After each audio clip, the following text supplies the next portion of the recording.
आप सबको मेरा नमस्ते। ये हमारा आखिरी सेशन है। मैं जस्ट मतलब हम लोगों ने क्या क्या सीखा, क्या क्या महत्व की चीज़ हम लोग को करनी है फील्ड में, उसके बारे में थोड़ा बताऊंगी। ये हमारा जो मैंने आपको सिखाया हुआ है वो बहुत सारा एक्सपीरियंस से आया हुआ है। मैंने स्लम में बहुत काम किया हुआ है, हमारी टीम ने भी, और 15 साल ऑलमोस्ट, और अभी भी हम लोग काम कर रहे हैं। गवर्नमेंट के साथ डिस्ट्रिक्ट लेवल पे हम लोग काम कर रहे हैं। हमें सीखने को जो भी मैंने सिखाया हुआ है वो बहुत प्रैक्टिकल एक्चुअली आपको सिखाया गया है। मैंने सिखाया है, क्योंकि थियोरी इतनी काम मुझे नहीं आई। मैं थोड़ा सीख के आई थी, मतलब WHO गाइडलाइन से भी सीख रही थी और बहुत सारे गाइडलाइन से सीख रही थी, लेकिन वो जो पुस्तकीय ज्ञान था वो फील्ड में बहुत काम नहीं आ रहा था। माँ हम लोग को सिखा रही थी, जो माता हमारे पास आ रहे थे, जो छोटे छोटे बच्चे हमारे पास आ रहे थे, वो हमें सिखा रहे थे। तो वही मैंने आपको भी सिखाया हुआ है। ये एक बात आपको ध्यान में रखनी है कि जब भी आप फील्ड में काम करेंगे तो आपको भी सीखने को बहुत मिलेगा।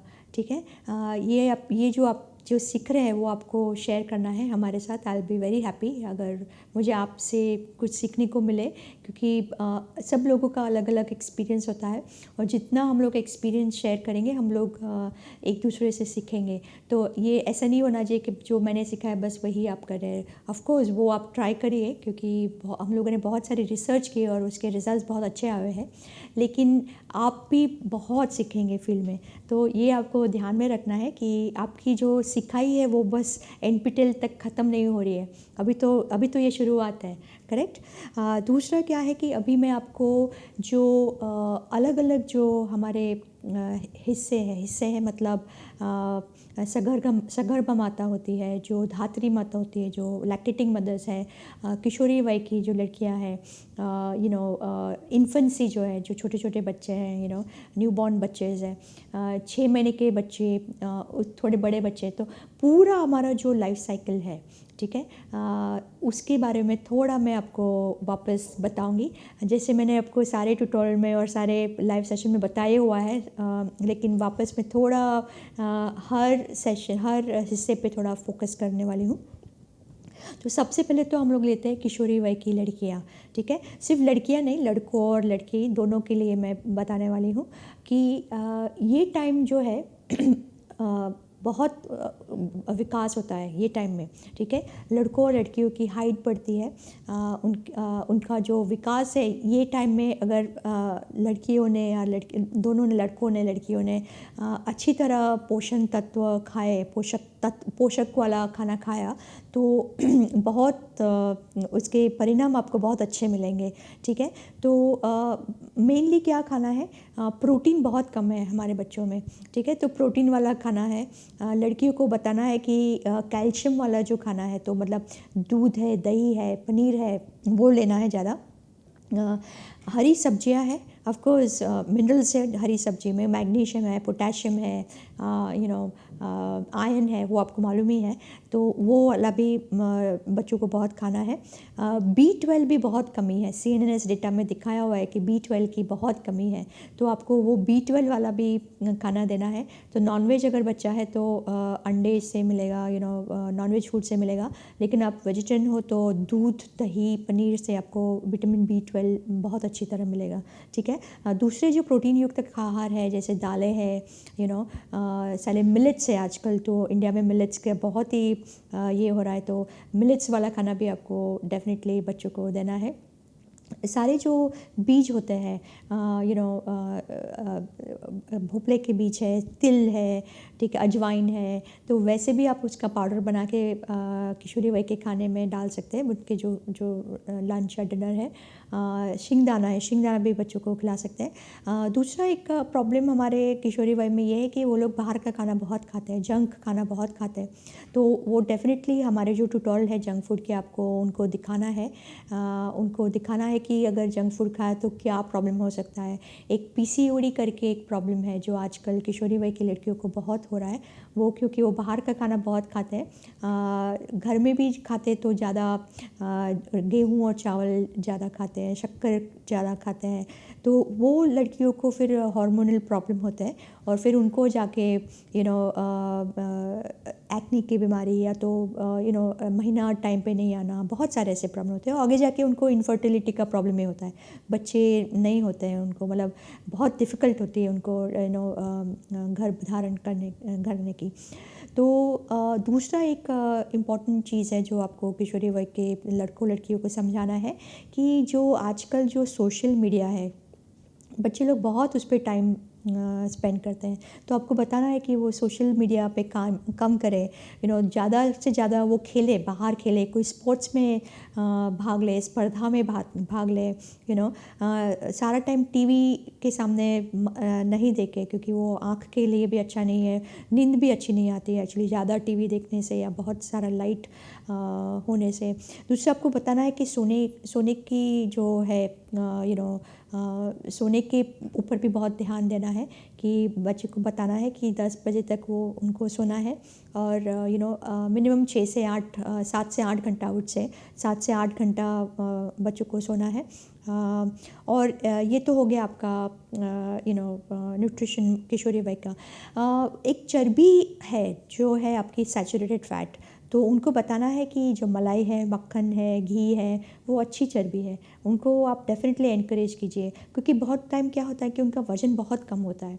तो उनका वज़न बढ़ाने के लिए आपको चर्बी से उसका वज़न बढ़ाना है। बहुत अगर आप कार्बोहाइड्रेट वाला, स्टार्च वाला खाना देंगे, चावल, गेहूँ, तो उनका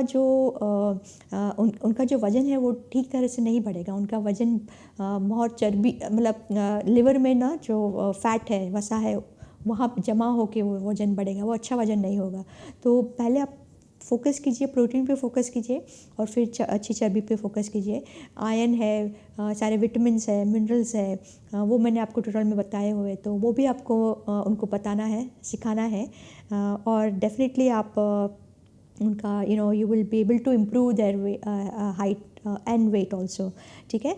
उसके बाद आ गए हमारे प्री प्रेगनेंसी मदर्स। तो प्री प्रेगनेंसी मदर्स में क्या होता है कि आपने देखा कि जो न्यूरल ट्यूब जो बन रहा है, जिससे वो बच्चे का मेदू बनेगा, बच्चे का जो उसकी जो स्पाइन है वो बनने वाली है, तो वो तीसरे हफ्ते में बनना चालू हो जाती है, ठीक है। तो ये प्री प्रेगनेंसी न्यूट्रिशन का होना बहुत बहुत महत्व का ये हिस्सा है। वहाँ पे अगर हम लोगों ने जो औरतें जिसकी ऑलरेडी शादी हो गई है, अगर उनको हम लोगों ने बताया कि क्या खाने में खाना है, तो उनका जो फर्स्ट ट्राइमेस्टर है वो बहुत अच्छा जाएगा, ठीक है। क्योंकि ऑलरेडी फिर माँ के शरीर में जो मसल्स है, मसल्स भी ज़्यादा, मांसपेशियाँ भी ज़्यादा रहेगी और उसके जो स्टोरेज है, जो टाइप 1 प्रकार 1 के जो है न्यूट्रिएंट, उसकी स्टोरेज भी बहुत अच्छी तरह उसके बच्चे के लेडी के बॉडी में रहेंगे, राइट। तो फोकस करना है आपको फोलेट वाले खाने पे, B12, ठीक है, फोलेट, B12, कोलिन का भी आपने ट्यूटोरियल देखा हुआ है, बहुत इंपॉर्टेंट है न्यूरल ट्यूब के लिए। फिर आपको फोकस करना है आयरन पे फोकस करना है, जो कि सब पे फोकस करना है। विटामिन ए भी बहुत इंपॉर्टेंट है, ठीक है। लेकिन ध्यान में रहे कि प्री प्रेगनेंसी को भी ज़्यादा प्रोटीन देना है, ठीक है। तो मैं तो डेफिनेटली उनको 1.2 ग्राम पर किलोग्राम प्रोटीन मैं डेफिनेटली एडवाइस करती हूँ, क्योंकि जितना उनका लीन मास बढ़ेगा, और लीन मास के बाद उनको ये भी बताना है कि उनको एक्सरसाइज करनी है थोड़ी, वो वज़न उठाने की, जैसे वो मसल रेजिस्टेंट एक्सरसाइज बोलते हैं, योगा भी कर सकते हैं, बहुत सारी योगा पोजेस हैं जिससे मसल भी बनता है, तो आपको वो सब उसको सलाह देनी है। दूसरा है, अभी आगे आपका दूसरा हिस्सा है प्रेगनेंसी का, ठीक है। तो प्रेगनेंसी में तो आपको मालूम है कि माँ का तो उसके हिस्से का तो खाना ही है, लेकिन बच्चा अभी बढ़ रहा है, ठीक है, बच्चे का कंसेप्शन हो रहा है, तो उसको उसके दिमाग के लिए क्या चाहिए, बच्चे के हड्डियों के लिए क्या चाहिए, बच्चे के मसल्स के लिए क्या चाहिए, तो वो भी आपको ध्यान में रखना है। जैसे मैंने पहले बताया, सारे जो न्यूट्रिएंट डेंस फूड है वो तो देने ही है। विटामिन डी है, कैल्शियम है, जो मैं पहले भूल गई एक्चुअली, किशोरी वय को भी बहुत इंपॉर्टेंट है विटामिन डी। सूरज का जो प्रकाश है दोपहर का, जो 12 से लेके सब लगभग 11 से लेके 2 बजे का जो प्रकाश है वो सबको लेना है। ज़्यादा अगर कपड़ा पहना तो नहीं हो, आपको मिलेगा नहीं वो विटामिन डी सूरज से, ठीक है। तो प्रेग्नेंट मदर्स को भी आपको बताना है कि वो विटामिन डी बहुत ही इम्पॉर्टेंट है। उसके जो सारे वाइटामिन्स हैं, मिनरल्स है, वो उसको पीएचसी से मिलेंगे, तो उसको पे भी ध्यान देना है आपको। अच्छी चर्बी, आप उस पर बिल्कुल उसकी चिंता नहीं करनी है। अच्छी चर्बी खाना बहुत ही ज़रूरी है, जैसे घी हो गया, मक्खन हो गया, तेल ज़्यादा तेल इस्तेमाल नहीं करना है खाने में। जितना हो सके घी ज़्यादा बेहतर है। दूसरा आपको क्या करना है कि मदर को बताना है कि अगर तेल भी अगर यूज़ करे तो उसको कच्ची घानी का तेल इस्तेमाल करना है। जितना हो सके लड्डू वड्डू कम खाने हैं, क्योंकि हमारा कल्चर है कि जैसे वो प्रेग्नेंट हो गई तो इसके लड्डू उसके लड्डू, तो वो लड्डू में जो शक्कर होती है, गुड़ होता है, उससे वो डायबिटीज़, जेस्टेशनल डायबिटीज़ होने के चांस बहुत ज़्यादा है, ठीक है। तो लड्डू ना खाते हुए अगर कुछ मसाला वाला कुछ रेसिपीज़ बनाई तो उससे डेफिनेटली वो जेस्टेशनल डायबिटीज़ का जो इसकी मात्रा है वो कम हो जाएगी, ठीक है। और हम लोग को ये ध्यान में रखना है कि हम लोग को बच्चे का वज़न एवरेज 3.5 किलो 3.25 किलो का एवरेज होना चाहिए। तो वो कैसे होगा, अगर माने अच्छा प्रोटीन युक्त और चर्बी युक्त खाना खाया, अच्छी चर्बी युक्त, तो उसका डेफिनेटली वज़न बढ़ेगा, ठीक है। जैसे जैसे वो प्रोटीन वाला खाना बढ़ा रही है वैसे वैसे उसको स्टार्च वाला खाना कम करना है, और शुगर जैगरी जितना कम होए उतना उसके लिए अच्छा रहेगा, ठीक है। अभी आ गया फेज़ आपका धात्री माता का, मतलब ये जो प्रेग्नेंट मदर्स है। दूसरा मैं आपको एक बताना भूल गई प्रेग्नेंट मदर्स को, एक बार आपने न्यूट्रिशन तो उसको बता दिया, लेकिन उसके साथ आपको उसकी जो लास्ट ट्राइमेस्टर है, जो 9वां महीना है, 8वां महीना है, तभी आपको उसको ब्रेस्ट फीडिंग के बारे में भी बताना है। जितना आप उसको सक्षम करेंगे ब्रेस्ट फीडिंग के बारे में, स्पेशली लास्ट ट्राइमेस्टर में, उतना ही उसका आपको रिज़ल्ट मिलेगा, तो उसको सारी टेक्निक सिखाओ, अलग अलग ब्रेस्ट फीडिंग की टेक्निक सिखाओ, क्रॉस क्रल सिखाओ, 45 पॉइंट सिखाओ उसको, कैसे दूध निकालना है, अगर बच्चा दूध नहीं पी रहा है तो उसको क्या करना है। वो अगर आप पहले से उसको सक्षम करेंगे तो वो डॉक्टर बोलेगा आप ऊपर का दूध दो तो वो मना कर देगी, वो अपना ही दूध देगी, ठीक है। उस ब्रेस्ट फीडिंग के क्या उसके महत्व उसका क्या है, अगर बच्चे को ऊपर का दूध मिला तो उसके नुकसान उससे हो सकता है, क्या और क्या हो सकता है, तो वो सब आपको पहले ही सिखाना है उसको। निपल शील्ड के बारे में भी सिखाना है कि निपल शील्ड इस्तेमाल नहीं करना है। अगर माँ को फ्लैट निपल है तो वो बिल्कुल ब्रेस्ट फीडिंग करा सकती है। बच्चा याद रहे कि बच्चा निपल पे लैच नहीं कर रहा है, बच्चा नीचे का जो काला भाग है, एरियोला उसको बोलते हैं, उस पर लैच करा है। तो आपको ज़रा वो भी ध्यान रखना है कि बच्चे को माँ को पहले ही सिखा दो, ठीक है। और दूसरा क्या है कि जब भी वो माँ एएनसी में आ रही है तो कोई अगर दूसरी माता है जो धात्री माता जो दूध पिला रही है, तो ये जो प्रेग्नेंट वाली माता है, प्रेग्नेंट मदर, उसको बोलो कि उससे सीखे कैसे वो दूध पिला रही है, कैसे वो बच्चे को पकड़ रही है। तो वो एक दूसरे से, मतलब वो प्रेग्नेंट माता बहुत सीख सकती है जो धात्री माता है उससे, ठीक है। तो वो भी आप कर सकते हैं। दूसरा जो है, अभी मैं आपको धात्री माता के बारे में बताऊंगी। तो जैसे मैंने आपको पहले न्यूट्रिशन के बारे में जो बताया हुआ है वो तो आपको बताना ही है। धात्री माता को उसको प्रोटीन चाहिए, प्रोटीन की मात्रा बहुत ज़रूरी है, प्रेग्नेंट मदर को भी बहुत ज़रूरी है। लगभग 80 ग्राम प्रोटीन जाना चाहिए दोनों में, ठीक है। लैक्टेटिंग मदर्स को, धात्री माता को थोड़ा ज़्यादा प्रोटीन चाहिए। लेकिन धात्री माता हमेशा ऐसा पूछती है हम लोग को कि मैं क्या खाना खाऊं कि मेरा दूध बढ़ेगा, ठीक है। ये बहुत कॉमन क्वेश्चन है, आपको भी आता होगा। तो उसमें मैं ये बताती हूँ कि अगर बच्चे को सही तरह से टेक्निक से दूध पिलाया तो वो माँ भूखी होगी तो भी बच्चे को दूध मिलेगा। नेचर ने ऐसा वो बनाया हुआ है वो अमृत कि माँ अगर भूखी है तो भी बच्चे को बिल्कुल उसका पेट भरेगा, अगर सही तरह से टेक्निक से दूध पिलाया तो, ठीक है। लेकिन माँ का पोषण भी इतना ही ज़रूरी है, तो उसको भी आपको बताना है। उसको बोलना है कि अगर उसके कुछ लेना है ऐसे सरग ये जो सहजन के पत्ते होते हैं, या अमुक तरह की ऐसी मेथी होती है, तो वो पूछती है कि अगर मैं ये लूँ तो दूध बढ़ेगा कि नहीं। हाँ, उसको लेना है तो लेने दीजिए, ऐसा नहीं है। शतावरी है एक ना, शतावरी पाउडर, तो उसको जो लेना है तो उसको लेने दीजिए, देयर इज़ नो प्रॉब्लम। लेकिन उसको पहले टेक्निक सिखाओ, अच्छा लैचिंग का टेक्निक सिखाओ, 45 पॉइंट सिखाओ, ठीक है। वो सिखाएंगे तो अगर वो कुछ भी नहीं लेगी तो भी उसका बच्चे का वजन बढ़ना ही है, दूध आएगा उसको, ठीक है। तो वो ज़रा ध्यान में रखना है आपको। लैक्टेटिंग मदर्स को बताना है कि ज़्यादा शक्कर गुड़ मत खाए, तला हुआ नहीं खाइए। तला वाला खाएगी तो जो बच्चे के लिए जो दूध आएगा उसमें भी ज़्यादा ओमेगा 6 की मात्रा ज़्यादा होगी, अच्छी चर्बी जो नहीं है उसकी मात्रा ज़्यादा होगी, ठीक है।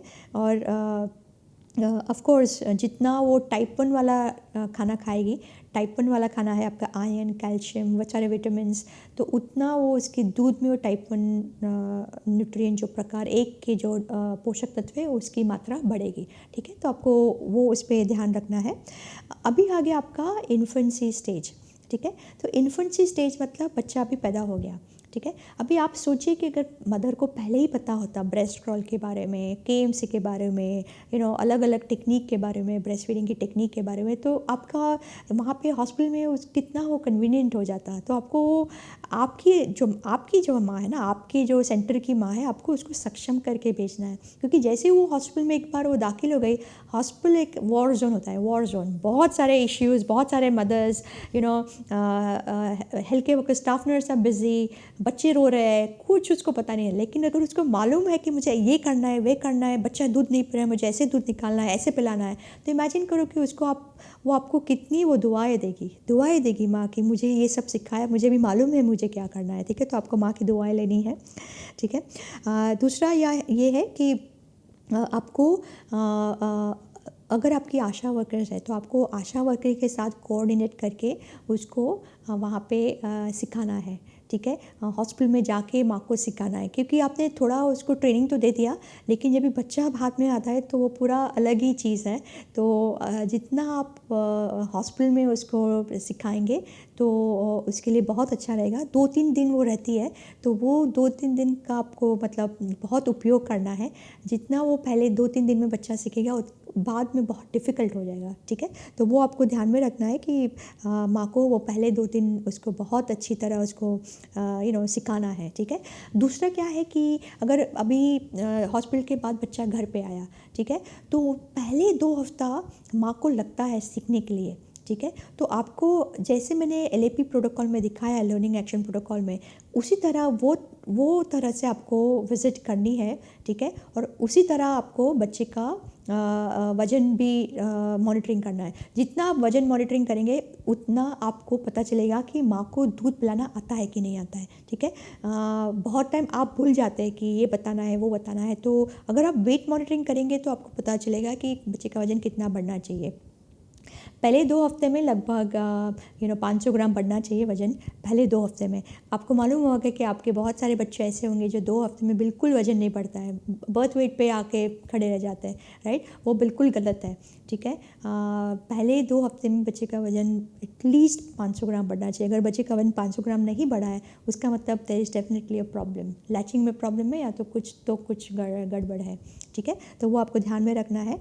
दूसरा, आपको माँ को ये भी सिखाना है कि बच्चे को कैसे नहलाना है, कैसे उसकी संभाल रखनी है, क्या क्या करना है, तो वो भी आपको थोड़ा आप बताएंगे तो माँ के लिए वो थोड़ा उसके लिए आसान हो जाएगा।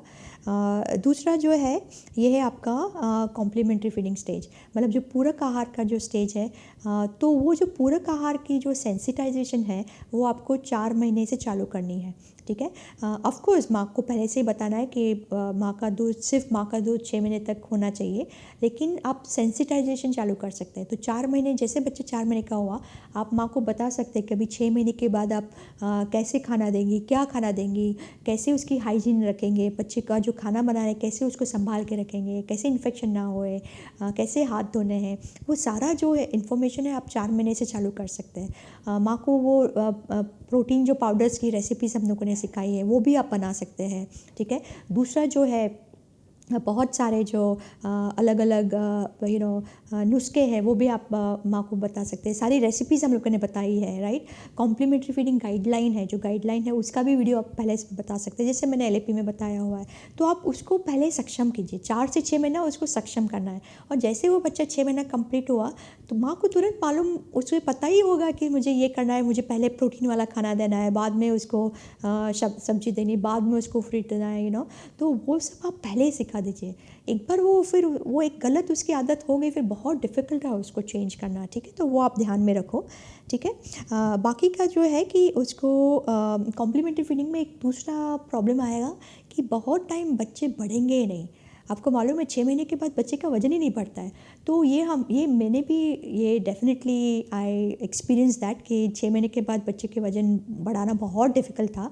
और इसीलिए हम लोगों ने वो पाउडर रेसिपीज़ बनाई। तो आप मदर को सिखाओ वो पाउडर्स रेसिपीज़ जो है, जो सहजन के पत्ते हैं, जो कड़ी पत्ता है, कड़ी पत्ते का पाउडर है, जो शिंगदाने का पाउडर है, तिल का पाउडर है, वो सारे जो पाउडर्स जो हम लोगों ने बनाए, फलियों का पाउडर है, तो पाउडर की रेसिपीज़ आप सिखाओ मदर को। बोलो कि कैसे वो मदर खाने में ये पाउडर डाल के खाना पका सकती है। तो आप उस पर प्लीज़ आप फोकस कीजिए, ठीक है। दूसरा जो एक है जंक फूड।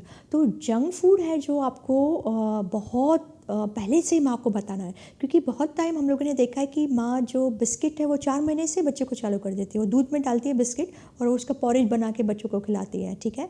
तो उसको आपको पहले 4 महीने से बताना है कि क्या खाना नहीं देना है, ठीक है। और दूसरा क्या है कि 6 महीने के बाद माँ को पता नहीं होता है कि बच्चे को एक्चुअली कैसे खाना देना है, मतलब कितनी बार देना है, पहले दिन कैसे देना है, दूसरे दिन कैसे देना है, क्या देना है, कितनी बार देना है, कितनी क्वांटिटी होनी चाहिए, तो वो सब आपको बहुत फोकस करना है, ठीक है। और वो मैंने IC चार्ट में डाला हुआ है।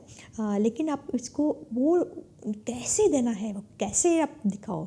दो मत दो, तो ठीक है आप बोलते रहेंगे कि ये दो ये दो ये दो, लेकिन कैसे दो, कैसे पे फोकस करेंगे। जैसे हम लोगों ने ब्रेस्ट फीडिंग पे कैसे दूध पिलाना है उस पर फोकस किया, इसी तरह अपना कॉम्प्लीमेंट्री फीडिंग में आपको कैसे चालू करना है, कैसा खाना देना है, कैसे बनाना है, कैसे पे हाउ पे फोकस कीजिए, कैसे, ठीक है। सिर्फ ये दो वो दो ये दो वो दो, इससे काम नहीं चलेगा, आपका बिहेवियर चेंज आपको नहीं मिलेगा फील्ड में, ठीक है। तो ये तो हो गया आपका कॉम्प्लीमेंट्री फीडिंग। दूसरा एक है कि कॉम्प्लीमेंट्री फीडिंग स्टेज में, मतलब पूरक आहार में बहुत सारी मदर्स बहुत चावल देती है, बहुत गेहूँ देती है। बच्चे का वज़न बढ़ेगा लेकिन वो बच्चा ऐसे बढ़ेगा। हम लोग को हाइट बढ़ानी है बच्चे की, और हाइट बढ़ाने के लिए आपको प्रोटीन वाला खाना देना पड़ेगा, राइट। तो अगर नॉनवेज बच्चा है तो उसको अंडा दीजिए, मटन दीजिए, मछली दीजिए, कलेजी दीजिए। अगर वेजिटेरियन बच्चा है तो उसको दही दीजिए, पनीर दीजिए। ज़्यादा जो दालें हैं सब, कैसे दालें सब बनाइए वो भी मैंने आपको सिखाया हुआ है, तो वो आप दीजिए उसको, ठीक है। सारे जो प्रोटीन पाउडर्स बना है वो बच्चे के खाने में डालिए, ठीक है। प्रोटीन पे फोकस कीजिए, अच्छी चर्बी पे फोकस कीजिए। कार्बोहाइड्रेट स्टार्च पे फोकस मत कीजिए। स्टार्च से बच्चे का सिर्फ उसकी एनर्जी उसको मिलेगी, वो तो चर्बी से भी मिलेगी उसको, लेकिन स्टार्च फिर ज़्यादा स्टार्च उसका कहाँ पे होगा, उसका चर्बी में परिवर्तन होगा, और पूरा वो बच्चे का मांस नहीं बनेगा, उसका चर्बी सिर्फ बनती रहेगी, ठीक है। तो वो आपको ज़रा ध्यान में रखना है कि पहले से आपको थोड़ा उसको स्टार्च उसको पहले से कम करना है। ज़्यादातर मिलेट्स दीजिए, जैसे मिलेट्स, ठीक है। तो ये तो हो गया आपका कॉम्प्लीमेंट्री फीडिंग स्टेज, ठीक है। अभी उसके बाद है बड़े बच्चे, ठीक है। तो बड़े बच्चे का भी मैंने बहुत अच्छा एक सेशन लिया हुआ है कि बड़े बच्चे को कैसे उसको स्ट्रिक्टली उसके साथ मतलब रहना है। ऐसे नहीं हो जाए कि बच्चा रोने लगा तो आपने कुछ भी दे दिया, तो वो थोड़ा डिसिप्लिन होना बहुत ज़रूरी है, क्योंकि डिसिप्लिन नहीं होगा तो बच्चा जंक फूड खाना चालू कर देगा, फिर घर का खाना नहीं खाएगा। वो बच्चे को आगे जाके diabetes, blood pressure, heart attack के होने के चांसेस बहुत ज़्यादा है। तो आप जंक फूड आपको बिल्कुल मतलब बहुत स्ट्रिक्ट डिसिप्लिन रहना है। हफ्ते में 2 हफ्ते में एक आध बार थोड़ा खा लिया, ठीक है, नो प्रॉब्लम, लेकिन बच्चे को सिखाना है कि क्यों ये जंक फूड नहीं देना है, नहीं खाना है, ठीक है। तो वो बच्चों को आप जंक फूड वाला हमारा ट्यूटोरियल दिखा सकते हैं।